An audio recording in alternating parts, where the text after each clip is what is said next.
Before we dive in, just some highlights from today. Kamala Harris traveling all the way to Poland to be part of a completely useless bilateral press conference as today's big meeting between the Russian and Ukrainian foreign ministers, a meeting that showed so much promise, produced absolutely nothing. We're going to break that down and talk about how to actually strike an agreement with both sides so close with a NATO ambassador here in just a moment.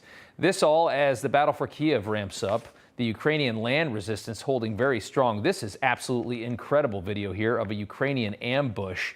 More than a dozen Russian tanks just like sitting ducks as the Ukrainians put those American-provided Javelin missiles to good use, blasting away.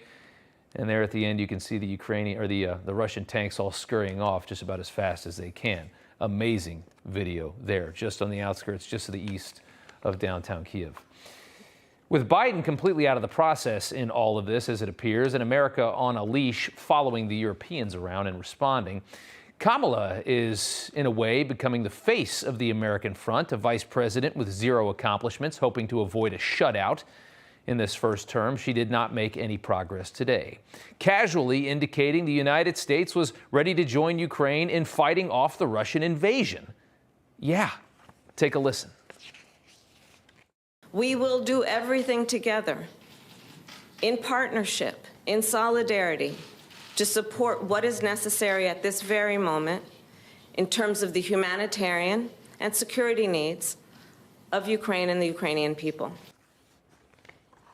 Whatever's necessary to secure the security needs of the Ukrainian people. The security needs. Oh, in that case, the Ukrainians would like 50,000 American troops. You said you do whatever you could to guarantee the security of Ukraine and the Ukrainian people. That's an amazing statement for somebody in that position to say, and it seemed like it was just off the cuff. The incompetence of this administration, again, is mind-boggling.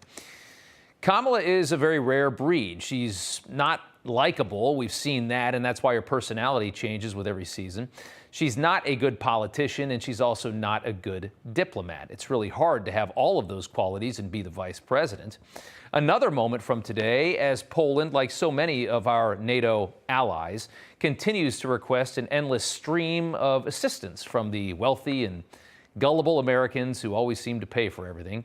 The wealthy doormats of the world, are we? Kamala trying to wash away the awkwardness of more financial requests from Poland and from their media with some of her patented cackling. Take a look. Is the United States willing to make a specific allocation for Ukrainian refugees? Okay. A friend in need is a friend indeed. Okay, I can first. Well, don't worry, Poland. We're sending $14 billion. As you saw last night on this show, it got passed. Just remember, you're going to get yours. And even though America is $30 trillion in debt, we can always print more money, right? In addition to Kamala's useless trip to Poland, a major meeting between the foreign ministers of both Ukraine and Russia was sadly a flop. Last night, we reported the meeting had so much potential, as in recent days, both sides appeared to be softening their stances, which was something we were so happy to see. Russia would now allow Ukraine to govern itself, allow Zelensky to keep control of the country. Ukraine would end its quest for NATO membership, which is what this was really all about in the beginning. At least that's what Russia told the world. Despite what appears to be a narrow gap between the countries now, today, very early this morning, the meeting went absolutely nowhere.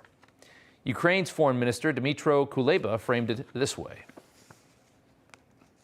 My impression is that Russia is not in a position at this point to establish a ceasefire. They seek a surrender from Ukraine, but this is not what they are going to get.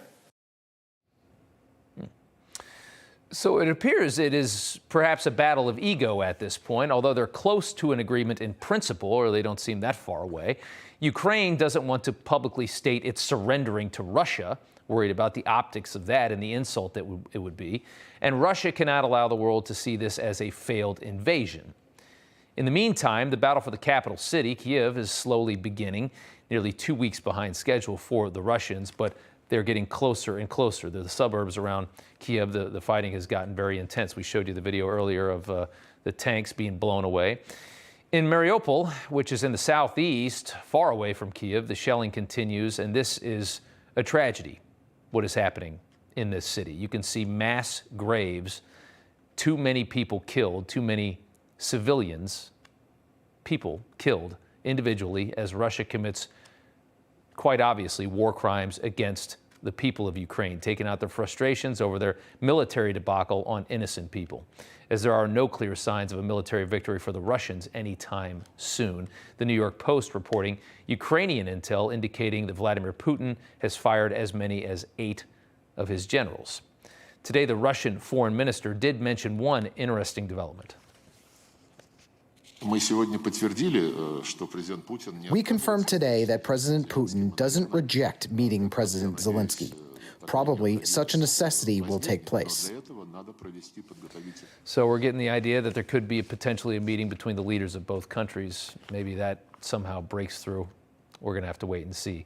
But let's talk about what it's going to take to end this thing, because that's what we all want to see.